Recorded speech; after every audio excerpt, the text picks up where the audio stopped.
the real reason that Hillary lost the election. Maybe, kind of, but not really. Hello everyone, and welcome to Movie Reviews by Josh, your go-to location for daily, insightful, brilliant, and humble movie reviews. My name is Josh Terry, and today I'm going to tell you about Risk. So Risk is a documentary about Julian Assange, the man who has been pulling the strings of international intrigue for many, many years. To what effect?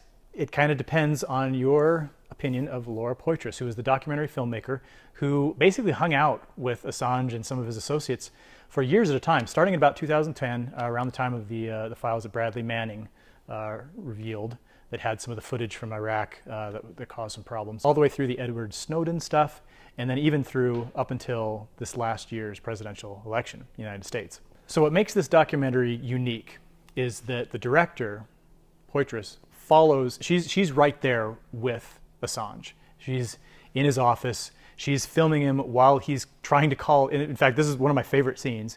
At one point, he tries to call Hillary Clinton to tell her about some papers or some files that are about to be released. He's actually trying to warn her. And it's just this guy on the phone saying, "Hello, I'd like to talk to Secretary Hillary Clinton, please. My name is Julian Assange. I'm the Wikileaks guy."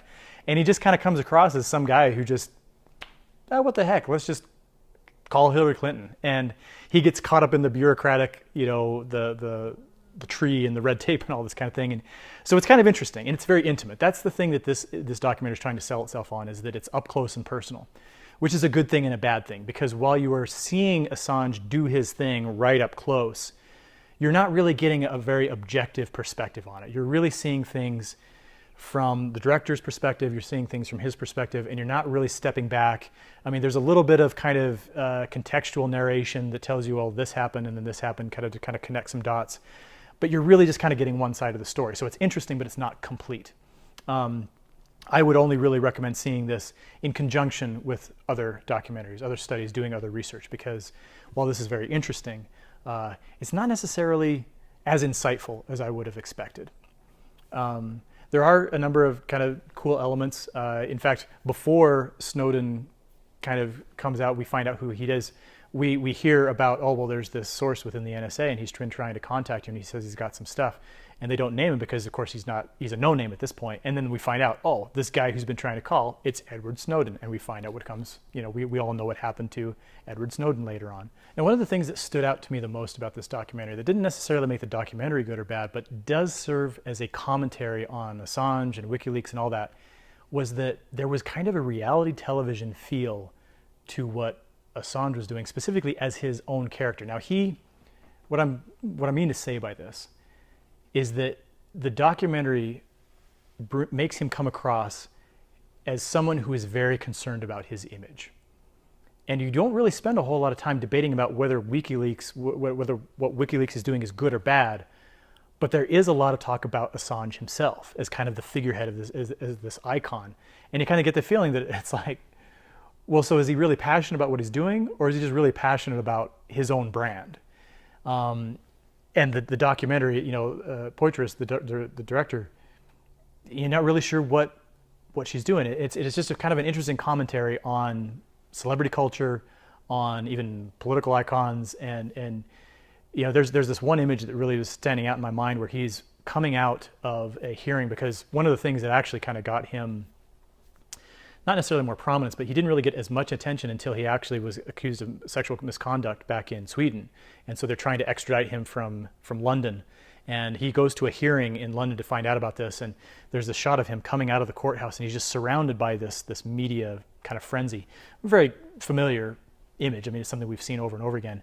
The director chooses to shoot it from far away, so there's this wide shot.